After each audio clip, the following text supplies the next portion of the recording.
Olá, eu sou a professora Tabata Veronese, professora de Direito do Trabalho e de Direito Processual do Trabalho. Acompanhando os temas abordados de forma recorrente nas provas da OAB, destaco a jornada de trabalho e o tempo à disposição do empregador, tema que houve alteração na reforma trabalhista. No artigo 4º da CLT, tivemos uma alteração pela reforma trabalhista, a Lei 13.467 de 2017. Pergunta-se: o que realmente é considerado tempo à disposição do empregador? Será que todo o tempo que o empregado está na empresa, ele está efetivamente trabalhando? E se ele estiver na empresa e não estiver efetivamente trabalhando, este tempo também é considerado tempo à disposição do empregador e, consequentemente, válido como jornada de trabalho cumprida e, portanto, merecedora de contraprestação de salário ou até mesmo de hora extra, caso essa quantidade de horas extrapole o limite permitido de 8 horas diárias ou 44 horas semanais? Para responder essa questão, vale a leitura do artigo 4º da CLT. Considera-se como de serviço efetivo o período em que o empregado esteja à disposição do empregador, aguardando ou executando ordens, salvo disposição expressamente consignada. Vejam pela leitura do caput do artigo 4º da CLT que, por mais que o empregado não esteja efetivamente trabalhando, ele pode sim ser considerado à disposição do empregador, porque ele está aguardando alguma ordem, aguardando a execução de alguma tarefa dentro daquele ajuste feito pelo contrato de trabalho. Porém, existem algumas situações em que o empregado estará nas dependências da empresa e não estará trabalhando, mas estará fazendo alguma outra atividade que não seja aguardando ordens do empregador. Nesse sentido, para que não haja dúvidas se este tempo conta ou não como jornada de trabalho, e especialmente se a extrapolação desse tempo pudesse gerar horas extras, é que o legislador teve o cuidado de trazer uma especificação detalhada de exemplos daquilo que não é considerado como tempo à disposição do empregador. Vejam, parágrafo 2º do artigo 4º. Por não se considerar tempo à disposição do empregador, não será computado como período extraordinário o que exceder a jornada normal, ainda que ultrapasse o limite de 5 minutos previstos no parágrafo 1º do artigo 58 desta consolidação, quando o empregado, por escolha própria, buscar proteção pessoal, em caso de insegurança nas vias públicas ou más condições climáticas, bem como adentrar ou permanecer nas dependências da empresa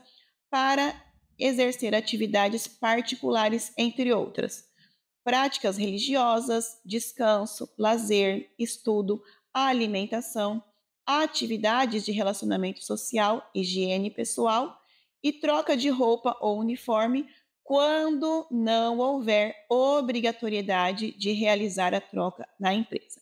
Então vejam que temos vários elementos utilizados como exemplos. Se o legislador utilizou a expressão entre outras, significa que tem outras situações semelhantes a essa, que no mesmo sentido em que o empregado não está à disposição da empresa, está realizando atividades particulares e está nas dependências da empresa, não será considerado tempo à disposição, não integrando a jornada de trabalho normal e nem podendo ser contabilizado como jornada extraordinária, ensejando o pagamento de horas extras, que, segundo a CLT, deveria ser paga a hora em um valor da hora normal acrescido de no mínimo 50%. Então veja que são atividades pessoais, em segurança, higiene, práticas religiosas, uma atividade referente a uma confraternização que esteja acontecendo na empresa, se há realização de estudo em que ele fica ali nas dependências da empresa, mas por motivos que não tenham relação com o seu trabalho. E o destaque é o último inciso, que fala sobre o uniforme. Em relação ao uniforme, há a observância e a cautela do legislador em relação à exigência da empresa para que o empregado possa o renovar, lavar, cuidar, higienizar de forma geral o seu uniforme em sua própria residência, como pode ser feito normalmente de costume. Mas caso este uniforme ele tenha uma necessidade especial de uso de um material específico, de um cuidado maior para a sua higienização e por esse motivo a empresa exige que o uniforme fique na empresa e ela que cuida dessa parte da higienização. Então, o empregado, ao chegar na empresa, ele deve se vestir com o uniforme e, ao sair, ele precisa deixar o uniforme na empresa. Então, por este tempo de ajeitar o uniforme, de se trocar, e seja na entrada ou na saída, estes tempos podem sim ser considerados como jornadas extraordinárias, mas é a exceção à regra. E vejam a diferença da própria realidade, no sentido de que, se o empregado está fazendo essa troca na empresa porque a empresa assim determinou, a empresa assim obrigou, ele está sim à disposição da empresa. Enquanto nas outras atividades, foi voluntariamente uma escolha do empregado de permanecer na empresa para estudo, para higiene pessoal ou até mesmo em relação ao uniforme, se foi opção do empregado levar o seu uniforme da sua residência para o ambiente de trabalho e lá se trocar e na saída também se trocar antes de ir embora. Então, este é um ponto essencial para se analisar, dentre outras atividades além dessas, se o empregado está ou não está à dependência do empregador para saber se é ou não jornada de trabalho, especialmente hora extra. Ainda há que se observar uma outra alteração importante referente ao tempo à disposição do empregador trazida pela reforma trabalhista. A jornada de trabalho tem o seu limite definido no artigo 58, que traz esse número de 8 horas diárias ou 44 horas semanais, como regra geral. Existem algumas jornadas diferenciadas, mas em relação a essa jornada normal de 8 horas diárias ou 44 horas semanais, em relação às regras gerais, inclusive a outras jornadas especiais de números diferentes de horas, o parágrafo 2º deste artigo 58 traz uma alteração também ao tempo de deslocamento do empregado para o ambiente de trabalho, a chamada jornada in itinere, ou seja, a jornada no itinerário, no percurso de casa para o trabalho e do trabalho para casa. Porque antes da reforma trabalhista, se este trajeto acontecesse em um veículo, que poderia ser um ônibus, uma van, um automóvel,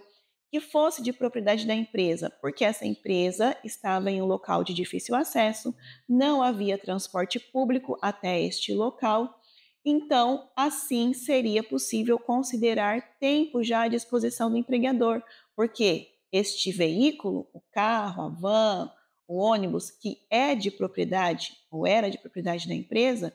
já era considerado uma extensão da sede da empresa, já estava nas dependências da empresa, estava cumprindo já ali a ordem de deslocamento pela empresa.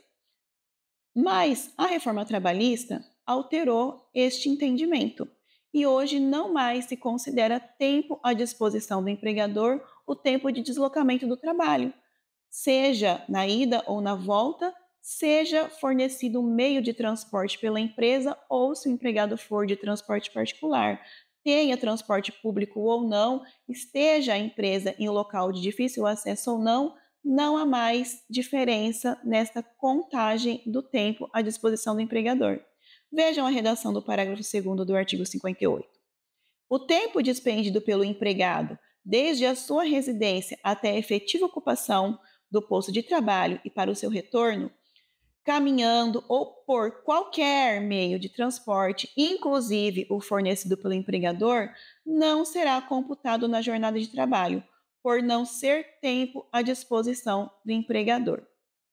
Dito isso, vale ainda ressaltar que não se pode confundir o tempo à disposição do empregador para a contagem da jornada normal de trabalho ou horas extraordinárias com os intervalos chamados de sobreaviso e prontidão. Estes espaços de tempo são tempos a mais em que o empregado permanece à disposição do empregador, mas não cumprindo o seu trabalho. Não está ainda ali fazendo as suas tarefas correspondentes ao seu contrato de trabalho. Ele está de sobreaviso, no sentido que ele está aguardando um chamamento do empregador que pode acontecer ou não. E ele não precisa ficar nas dependências da empresa, ele pode ficar na sua residência. Mas ele tem um comprometimento do seu tempo de descanso, de lazer e de outras atividades que ele poderia realizar, uma vez que fica aguardando um chamado de sobreaviso. Em razão desse comprometimento do tempo, o empregado ele recebe um valor de um terço da hora normal de trabalho. Enquanto na outra situação em que o empregado ele também aguarda um chamado, mas diferentemente do sobreaviso, ele já está nas dependências da empresa, é chamado de prontidão, porque ele já está ali pronto, prestes a atender o chamado caso aconteça. Neste intervalo chamado de prontidão, caso faça parte do ajuste do contrato de trabalho, o empregado recebe 2/3 do valor da hora normal de serviço. Vejam, portanto, que o legislador teve uma grande preocupação em definir, em delimitar quais são os tempos considerados à disposição do empregador,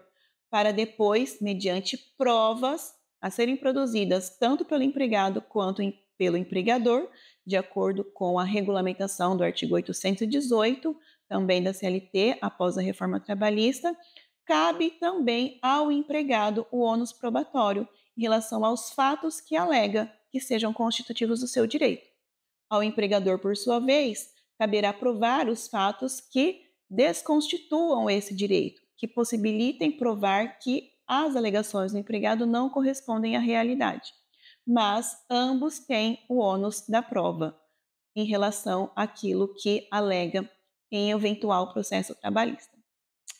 Dito isso, vale ressaltar a importância constante dos estudos e acompanhamento da legislação, bem como da jurisprudência. Bons estudos, até a próxima aula.